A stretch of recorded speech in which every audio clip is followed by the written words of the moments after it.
دونك ثانيا تحديد عمق المياه. السؤال جوج واحد. دونك دائما قلنا اللي تيكون بالخط احمر يعني ماشي سؤال. السؤال هو جوج واحد. تحديد دلتا تي المدة الزمنية الفاصلة بين لحظة إرسال الإشارة ولحظة استقبالها من طرف الجزء أو لحظة استقبال الجزء المنعكس منها. دونك نشرحو التجربة. عندنا واحد الباخرة، هذه باخرة وهذا قاع البحر.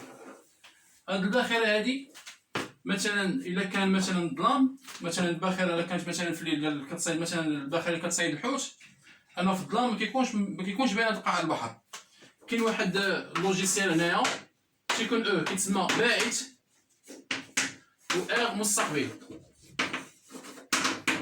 هاد الباعث هذا هو كيرسل الإشارة، هاد الإشارة كتضرب في القعر ديال البحر وكترجع للباعث أو كترجع للمستقبل. دونك هاد الباعث اش كيبعث؟ باعث ديال الإشارة الصوتية، وهذا مستقبل ديال الإشارة الصوتية. إذا هنا كاين واحد الجهاز فيه باعث اللي هو وفيه مستقبل هو هاد الباعث هذا كيرسل الإشارة كتضرب في القعر وكترجع لعند المستقبل إذا المرة الأولى ملي كتخرج الإشارة من كنسميها تسجيل رقم واحد، وملي كتضرب في القعر وكترجع ل كتسمى جوج. يعني الشكل هذا فيه تسجيلين، فيه تسجيل رقم واحد وفيه تسجيل رقم اثنان. أول حاجة إلا حسبتو حاولوا تحسبوا من هنا، يعني دائما خص تكون الوثيقة عندكم تحسبوا من هنا وهنايا. غتاخد النقطة هادي وتطلع رد معايا البال. هادي أنا خدمت بهادي هادي وهادي غطلع. ملي غتحسب من هنا غتلقى 15 مرة، غتلقى 15 مربع. تأكد. واحد جوج ثلاثة أربعة خمسة ستة سبعة ثمانية تسعود 10 11 12 13 14 15. عندكم 15 مربع، وكل مربع فيه جوج ميلي سكوند. إذا من هنا حتى هنا هي المدة ديال تي بين لحظة الإرسال. هادي شناهي؟ هاد واحد ديال الإرسال وهاد جوج ديال الاستقبال. إذا من واحد حتى لجوج كتكون المدة الضائعة هي دلتا تي. دونك كيما كتلاحظوا دلتا تي فيها 15 مربع، يعني 15 ديف، يعني 15 مربع، وكل مربع فيه جوج ميلي سكوند. يعني غنضرب دلتا تي غنضرب 15 في جوج ميلي سكوند، وهاد ميلي سكوند كنضربها 10 أس ناقص 3، لأن عندنا كل واحد ميلي سكوند كيساوي 10 أس ناقص 3 سكوند. إذا غتولي هي 15 في جوج ميلي سكوند اللي غتعطينا هي دلتا تي تساوي 15 في جوج. هاد ميلي سكوند هادي غنعوضها ب 10 أس ناقص 3. ملي غنقوم بعملية حسابية غتعطينا هي 3 في 10 أس ناقص 2 سكوند. دونك هادي هي النتيجة الأخيرة. دونك قلنا دلتا تي هي 15 ديف، يعني كاينة 15 مربع. واحد جوج تبقاو تحسبوا هنا تلقاو 15. حاول تحسب من هنا حتى هنايا، يعني 15 مربع، يعني غنكتب 15 ديف، وكل مربع فيه جوج ميلي سكوند، والميلي سكوند وكل واحد ميلي سكوند فيه 10 أس ناقص 3 سكوند. يعني تعطينا هي 15 في جوج في 10 أس ناقص 3. إلا حسبناها هي 3 في 10 أس ناقص 2.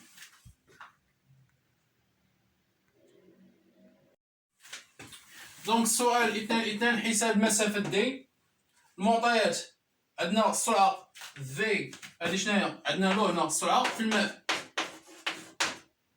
وعندنا دلتا تي اللي كنا حسبنا قبل هي 3 في 10 أس ناقص 2، وعندنا سرعة الماء هي 1.50 في 10 أس 3. دونك نعاودو نشرحو التجربة. هاد هذا باعث، هذا مستقبل.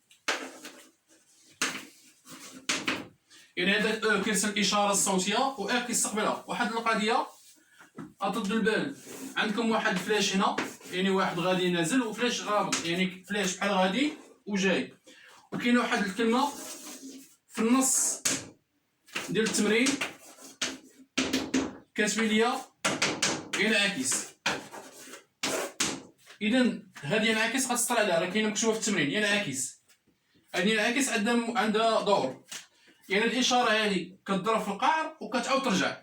دونك هذه الاشاره قلنا كتضرب في القعر وكتعاود ترجع، بمعنى حنا كنعرفوا ان السرعه هي المسافه دي على دلتا تي. اذا السرعه هي المسافه دي على دلتا تي، هنايا غادي نضرب في جوج. علاش؟ لان عندي ينعكس يعني غتضرب وتعاود ترجع، يعني المسافه غتكون جوج مرات ماشي مره واحده. اذا عقل فين يكون عندك ينعكس يعني غتكون عندنا جوج دي، يعني جوج مرات ديال المسافه، يعني المسافه غتكون غتضرب وغتعاود ترجع، يعني المسافه جوج مرات. اذا المجهول هو المسافه دي. هاد السرعه غندير بلاصه في، يعني السرعه ديال الماء. المجهول هو دي، غندير دي كامله غنضرب هادي في هادي، غتولي عندي سرعه الماء دلتا تي كتساوي 2 دي. عندنا عمليه ضرب، هنا كنقلبو على المسافه دي، يعني هاد 2 اللي كنضرب غتولي هنا قسمه، يعني ما غاتمشيش 2 ما غاتمشيش الجهه الاخرى، غتولي قسمه. يعني غتولي عندنا السرعه ديال الماء في دلتا تي على 2 تساوي المسافه دي، يعني هادي هي النتيجه ديال المسافه دي. دونك غنشرح. قلنا سرعه الماء هي 2 دي على دلتا تي. اذا سرعه الماء في دلتا تي كتساوي 2 دي، حنا كنقلبو على المسافه دي، يعني المسافه دي هي سرعه الماء في دلتا تي على 2. الان تطبيق عددي. سرعه الماء غنعوضوها ب 1.50 في 10 أس 3. هاد المده دلتا تي غنعوضها 3 في 10 أس ناقص 2 على 2.